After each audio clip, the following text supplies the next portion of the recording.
muy noonu xatu yéene kaay fanweeri fan ak benn muy alxamesuk tey jii ci weeru sulet atum 2024 Fama Diabou la ci kan nga koy door. Merci beaucoup Aliou. Alors dañuy def un léger survol de l'actualité dañuy démarrer ak l'Astre de Hann. Le Soleil moom ci une mi ngi wax le plan validé redressement économique.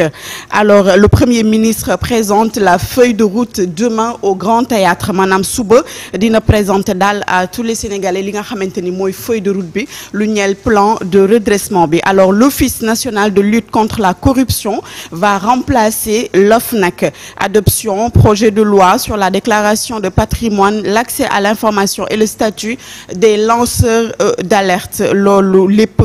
Soleil titré na ko. Alors toujours dans sa une, le Soleil mi ngi wax une journée de l'arbre en challenge. Planter 1 million d'arbres en 48 heures ci ñaari fan daal nee nañu war nañu jëmbat lii di 1 million lu mel ni ay loo xam ne ay garab lay doon. Alors dañuy jàll après ci l'Observateur à sa une moom mi ngi wax flou autour de la protection pénale du Premier ministre. Offense à une personne exerçant les prérogatives du chef de l'État. Moom l'Obs mi ngi ne relaxé des chefs d'inculpation tout autant que Bah Diakhaté. À l'époque, Moustapha Diakhaté déclenche une polémique judiciaire autour de l'alinéa 2 de l'article 254 du Code pénal. Alors moom mi ngi wax moom l'Observateur li daal di délit d'offense au Premier ministre mi ngi mel ni Moustapha Diakhaté def ci ubbi daal maanaam benn front pour que nit ñi di gën a am fit pour def délit bu mel noonu parce que relaxé nañ ci kii di Bah Diakhaté démb tamit juge ba setal ku mel ni Moustapha Diakhaté. Alors dinañ si def jàngat bi ci kanam ñu ni toujours ci l'Observateur coup de théâtre dans le dossier Tabaski Ngom mooy l'affaire des 700 millions. Alors la chambre d'accusation du PJF ordonne l'inculpation de Moustapha Diop pour complicité de détournement de deniers publics. Les conséquences d'une décision qui aggrave la situation judiciaire donc du maire de Louga. Donc kii di maire Louga Moustapha Diop nag mu mel ni yëf ya mu ngay gën a corsé pour moom. Alors toujours l'affaire Kocc Barma à sa une l'Obs mi ngi wax ne El Hadj Assane Demba cyberterreur piratage et politique la trajectoire sulfureuse du présumé complice de Kocc. Waxi Kocc daal mu mel ni pënd ba wureegul. Dañuy jàll ci Sud Quotidien très rapidement. Sud Quotidien mi ngi wax Conseil des ministres transparence éthique et réforme loolu daal le titré moom it mi ngi wax ba léegi l'étau judiciaire se resserre sur Moustapha Diop dans l'affaire Tabaski Ngom. Alors dañuy jàll ci Yor-Yor moom tey mi ngi titré scandale des vols d'identité enquête sur une fraude qui gangrène le Sénégal. Moom daal mi ngi wax ni li jëm ci njaayum këyit yi nga xamante ni dañ koy falsifier fii ci Sénégal doy na waar nit ñu bari ñi ngi ko def moment bi business boo xamante ni nii daal dox na loolu. Toujours yor ci page une mi ngi wax Conseil des ministres le président Diomaye Faye fixe. Alors bëti nag yenn saa Alioune du baax rek. Alors le président Diomaye Faye fixe les priorités sociales et institutionnelles du gouvernement. Alors dañuy jàll très rapidement ci Tribune. À l'une Tribune moom à sa une mi ngi wax oui redresser nous traversons un effondrement économique. Loolu njiital Gëm sa bopp les jàmbaar moom moo koy wax mi ngi wax aussi fin de prise d'otage pour Bachir et Moustapha Diakhaté. Moom daal lii di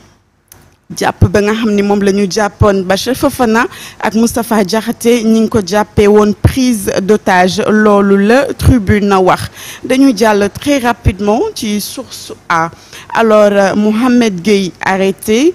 donc pour avoir roulé près de 400 personnes à Keur Massar, une fausse histoire de permis de conduire. Donc yéen a ko déggandoo benn histoire boo xamante ni permis de conduire boo xam ni daal baaxul. Donc Mohamed Gueye yoon teg na ko loxo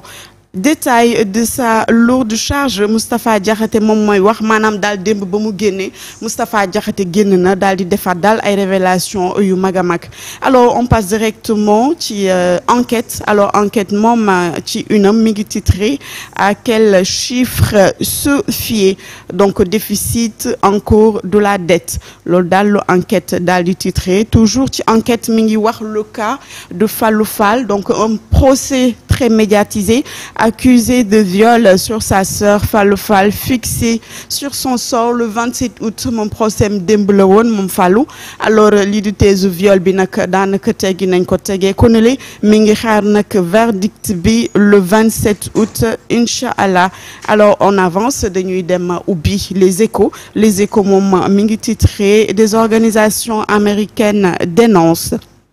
détention donc de Khadim Ba alors Globe News Shore et alors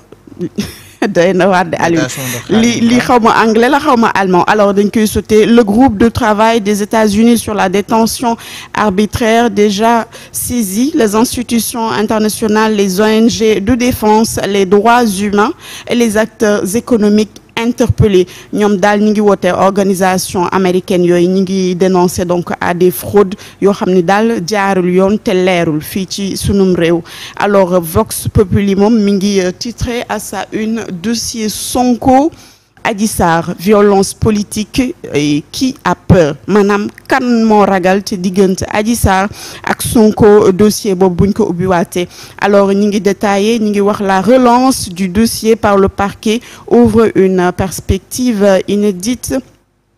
de faire la lumière sur les zones d'ombre, les responsables, les manipulations éventuelles, meurtres, actes de torture, assassinats, des faits suffisants lourds pour réactiver les tensions profondes et révéler donc de vieux démons de la République. ñoom daal nee nañ dossier Adji Sarr Ousmane Sonko bi buñ ko ubbiwaatee donc kat moo ci am loo xam ni moom la ciy ragal ndaxte am na ci ay meurtre am na ci ay torture ay manipulation donc dëgg daal fan le féete après dinañ ko xam donc ñu ngi koy leeral aussi ci biir Vox Populi mën ngeen ko dem jëndi pour am tous les détails dañuy avancer dem ci Walf Quotidien alors moom mi ngi titré notre pays est installé dans un chaos alors Serigne Mor Mbaye psychologue clinique sur l'affaire Kocc moom mooy wax loolu moom nag mi ngi évaluer l'état d'esprit de Kocc Barma di wax ni daal dëkk bi wax fa dëgg neex yàlla actuellement ñu ngi ci kaw bu métti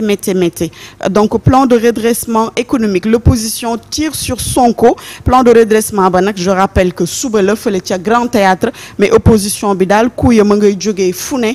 di ngaañ ki di le premier ministre alors dañuy dem ci Tribune Sport Sen Thiali si c'est bon alors Tribune Sport moom mi ngi ñëw nee na monsieur Augustin Senghor ratisse largement El Hadj Diouf Salif Diao et Bayal Sall en renfort donc moom daal mi ngi jël suñu ancien joueur international yi ñëw pour ñu jàppale ko lu jëm ci